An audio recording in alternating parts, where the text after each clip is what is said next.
এই ভিডিওতে আমরা দেখব কি করে আমরা ফন্ট সাইজকে বড় এবং ছোট করতে পারি। ওকে, আমরা চলে যাব ফাইলে।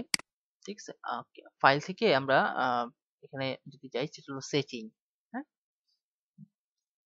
একটু দেখি এখানে, সরি, ফাইল থেকে আমরা চলে যাব প্রিফারেন্সে যাওয়ার পরে চলে যাব সেটিং এ। ওকে, এন্ড দেন সেটিং এ যাওয়ার পরে আমরা এখানে লিখবো হলো font size. F O N T, font size. আচ্ছা, দেখুন আমি যখন ফন্ট সাইজে আসছি তখন আমার এখানে কিন্তু ফন্ট সাইজটা শো করছে হচ্ছে 14। ঠিক আছে, তো আমরা যদি এখানে ফন্ট সাইজটা যদি আমি বাড়িয়ে দিই, আমরা যদি করি 20। ওকে, ওকে, 20 দেওয়ার পরে আমরা যদি হচ্ছে আমার ইন্ডেক্সে চলে যাই, index.html এ, দেখুন এটি কিন্তু এখন বড় হয়ে গেছে।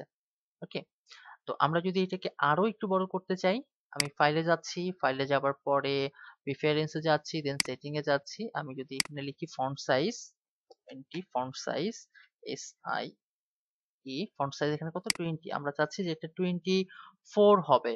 ওকে, 24 হলে আমরা যদি আবার ইন্ডেক্সে যাই, দেখুন এটি কিন্তু আরো বড় হয়ে গেছে।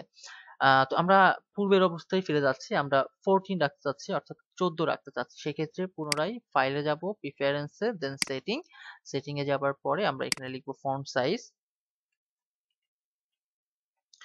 এন্ড দেন আমরা এখান থেকে রাখছি হলো 14। ওকে, ক্লিক করছি, এন্ড দেন এই যে দেখুন এখন কিন্তু এরকম হয়ে আছে। ঠিক আছে, ওকে। তো নেক্সট ভিডিওতে আমরা দেখবো যে এটিকে, অর্থাৎ ফন্ট সাইজকে আমরা ভিন্নভাবে আবার কিভাবে বড় ছোট করতে পারি আরো সহজ উপায়ে।